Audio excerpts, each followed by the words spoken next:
West Wichita flip potential is what we're going to be going over today, but before we get into all that, please like, comment, subscribe, share, all those fun things that help grow the channel. But we're going to turn this around and look at the pretty thing, which is the house.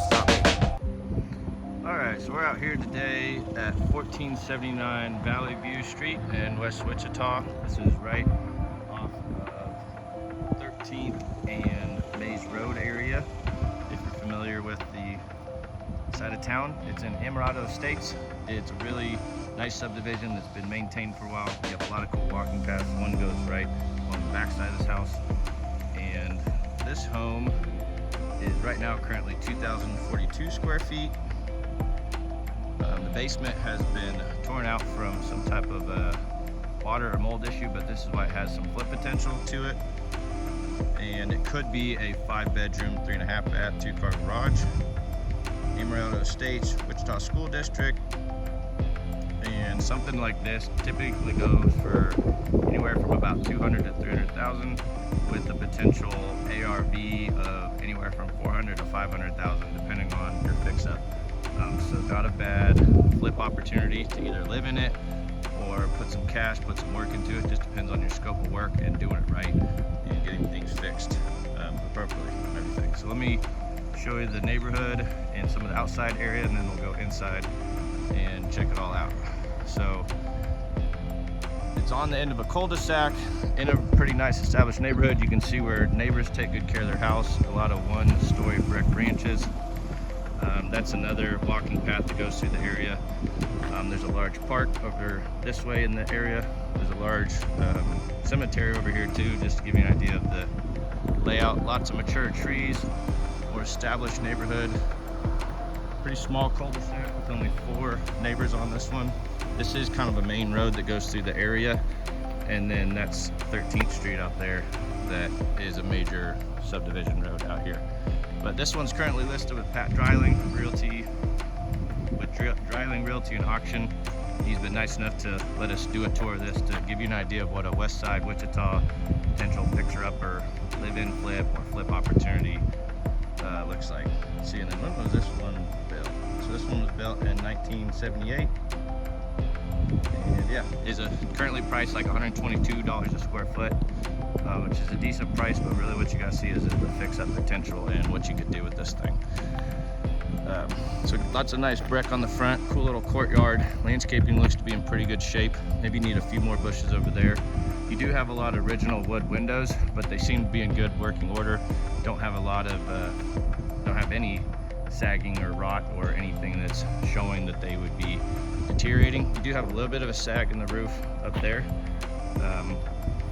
It's really not even that much of a structural issue. It just, you'd want to put a board behind that sag in the roof there just to stiffen it up and brace it a little bit. And you got a little bit of settling along this part of the driveway.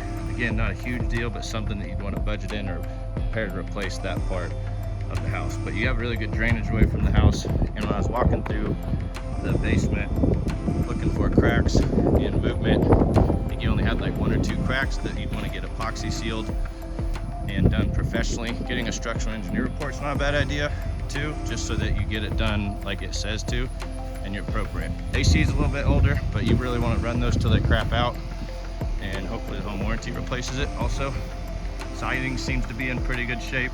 Looks a little bit worn, could use a paint job.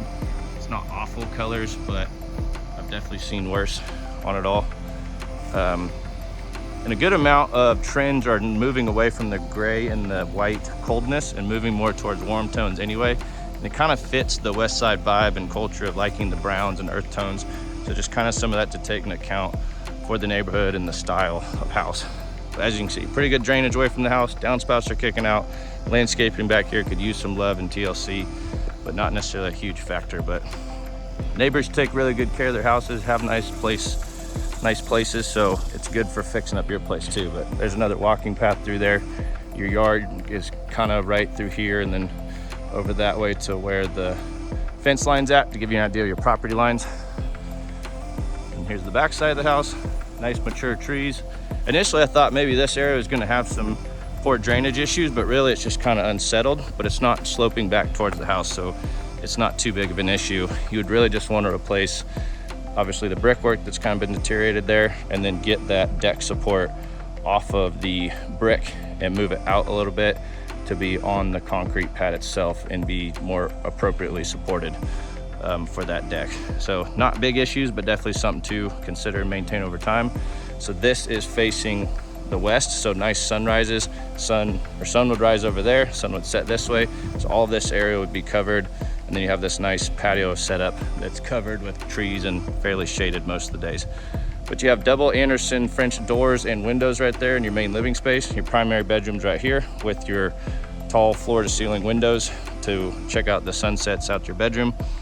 Also a slider right there off of your primary to come onto the main deck. Your formal dining room's right here, and then your breakfast nook's right here on the back side of the house. So landscaping, like I said, could use some help, but roof seems to be in good shape from what I can see down here. Same thing with gutters and siding. Just need some fix up, some TLC for someone to live in it and love on it. And then you have kind of this side yard that is fenced in if you have a doggo or anything like that. So you do have good earth drainage this way, but then the sidewalk slopes back this way, so you got a little bit of a trough or a channel here. It'd be a good idea to mud jack this up. Don't necessarily need to replace all this unless you really want to, and tilt it up, or just replace it and get it all the way to the stem wall foundation, because this is the north side of the house. This is what gets the most elements. You'd really want to make sure that that's maintained well and doesn't have issues. Looks like your power meter looks to be newer and it's buried, so that's cool.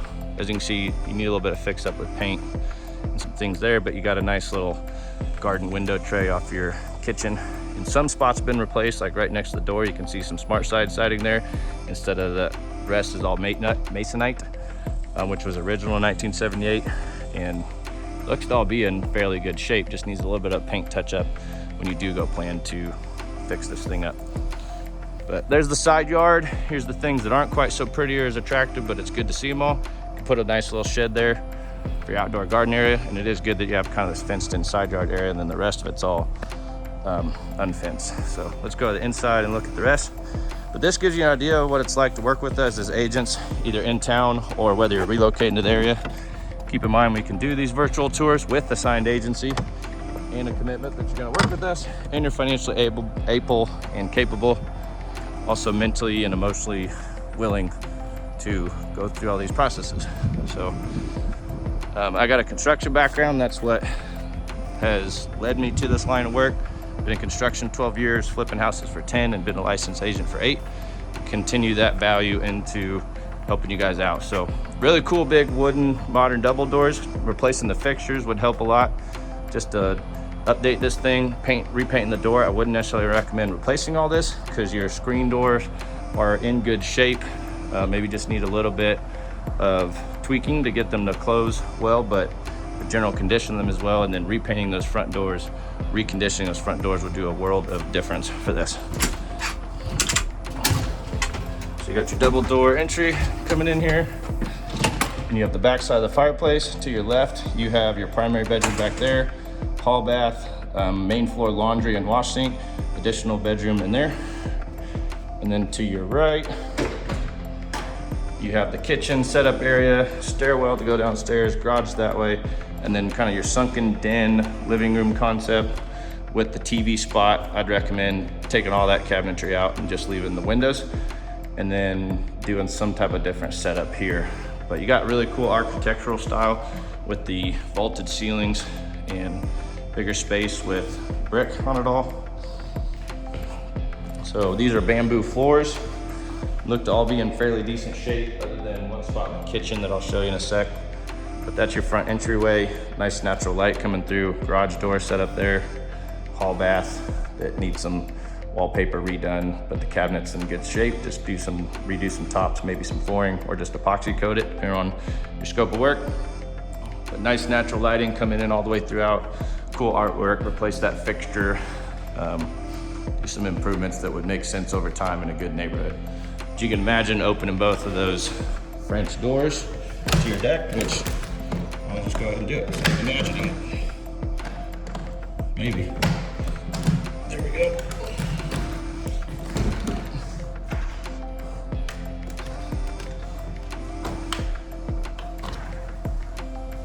So if you open both your French doors, it's a really cool setup to to walk out back here to a really cool sunset, hanging out on the deck, maybe a hot tub or a pool back here, and then the sunset going down over there. You can imagine how cool that would be as a setup.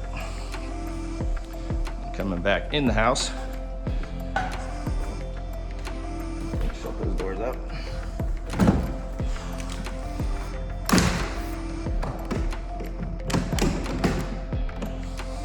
All right, so let's do the kitchen walkthrough first. So this would be your formal dining room spot. Pretty good size shape for fitting 6 to 8 people around the table. There is a potential to knock out this wall, but I'll show you in a sec why it probably isn't necessarily worth it. Be a lot of extra work. Probably a good idea to replace this island setup and just do a square top with some bar stool setups in front and redo this configuration, because it'd be a good idea to redo the countertops anyway. Cabinets could be okay depending on your scope of work and how much you really want to take on. You got a spot for either an ice maker or a trash compactor there. Would need to put a microwave in, replace the hardware, paint the cabinets, maybe get rid of the soffit. It just depends on how far your scope of work you want to do or how long you intend to live here or not. Lots of cool built-ins for plants or books or whatever. Breakfast nook setup, built-in built-ins. And then kind of a coffee bar setup, wine bar setup, depending on how you want to use it there, but nice little main seating area. Probably use this one just as much as you use the formal one, but it does create a nice separation between the two. And if you took out that wall, you'd be getting rid of all of that. But again, it's kind of up to your scope of work, your imagination, how far you want to go with this and what your end use is intended for. But if you compare this to like building a brand new house or going through that process, like it could be a good potential live-in flip over 3 to 5 years, put the work into it. Good amount of it's pretty livable. I would recommend doing a lot of it up front to start with. That's where my contractor connections and knowledge really helps out. It's a hall bath, like I said. Let's go look at the garage quick. So you do have this handicap accessible ramp. Wouldn't be a terrible idea to take it off if you don't need to, because it eats up a lot of space there. But if you want it, it's there also. But oversized 2-car garage with the side door, a little bit of area for storage along this part. And over here, wash sink, and then that's that fenced in side yard. You already have a 220 outlet if you got an electrical vehicle or weld. Just kind of depends on what you'd want to do with all this garage space. But this is what you typically don't get to see in the pictures because it's not pretty. But then we do this in person and over virtual tours if you're looking to relocate to Wichita or want to work with us as a buyer's agent ahead of time to make a smart purchase decision. Because that's really when you make your money, is up front when you buy them, not when you go to resell them. So first floor laundry, dryer, washer would go there, nice wash sink. I'd recommend just making it functional, not really doing a whole lot here just because it's a laundry closet. You don't really need to bougie it up too much, but there might be some moms or different people that disagree with me there, and they can do so and fix it up as much as they want to, but it's a laundry closet. First floor bedrooms, pretty good size, nice ceiling to floor, natural light windows, 2 double closets with built-ins. You could use this as an office, as a bedroom, depends on how exactly you want to use it, but lots of nice natural lighting out to the courtyard. That's your first bedroom. Then your first hall bath, pretty good size setup, walk-in shower, and then toilet, vanity. So this is a good scenario to show you how, like, you don't necessarily need to replace this whole vanity, just replace the tops, new fixtures. The mirror's pretty fine, just maybe put a decorative frame around it, replace the fixture and update it, but not super update it. Redo the hardware. You don't necessarily need to go in and tear everything out, tear the tile out, tear the cabinets out. Really, that sliding door is just fine. It just depends on how much you want to replace and remodel your scope of work. Just because you super fix it up doesn't necessarily mean you always get your ROI back out of it. Like, these carpets are in pretty good shape. Your white trim's pretty beat up, so paint would make a world of difference here. Get rid of the popcorn ceiling if you want to. That fixture isn't terrible. I've seen worse. I've seen better. Again, it's just a matter of your personal preference of how bougie do you want it. So bedroom or bed set would go here. Maybe another dresser set there. Get your slider right out to your deck there. Good sized bedroom. Walk-in closet space here. See if you can fit all your clothes in there or not. Should be able to, but I guess it depends on how much clothes you got. Then primary bathroom setup, double vanity, newer countertops. Maybe you could paint not this brown color, some newer fixtures, maybe frame in the mirror with decorative trim, go a long ways. While you're at it, go ahead and just replace this whole brass surround. Instead of trying to clean it up, fix it. That polished brass looks nasty anyway. Be a good idea to replace that surround with a nice, newer, modern setup. Same thing with the shower head, that's just nicer, but don't need to necessarily redo the whole thing. They're asking me about the tub on this one too. Do we replace that? Do we keep it? What do we do with it? And it really kind of depends on your preference. So you could really just redo the fixtures and the paint, make a world of difference, or if you really wanted to get with it and tear out all this tile, tear the whole tub out, put a freestanding tub in there, or just put a whole master shower bath or master shower setup in there. Really, it's kind of, again, scope of work, size of budget, long-term plans. There's a lot of things to answer with that equation, but that's kind of what we love to do, is to create these scenarios, these situations for you, remodel houses. That's where the construction background comes in. I'm not a designer, but I'm friends with a lot. I got decent design style. What I really look at is like, what are people buying? What are they doing with their houses from an agent perspective, giving you that input. But then some of these things are just, you do it because you want it type of thing, not because it always makes sense, because life's not all about money. So I know that one was a little bit longer, but obviously there's a lot more to go through when you're looking at a fixer-upper and a live-in flip and that kind of thing. But hopefully this helps you understand more of West Wichita, a fixer-upper, buying houses, all the different things that go into it. And we'd love to work with you and get the opportunity to do so. If you want to follow the link below for any of the resources we have, whether it's my website, free guide, all kinds of valuable things. Also check out other videos I have on the channel for Wichita, check it out. But appreciate you watching as always, and I look forward to talking with you soon. See ya.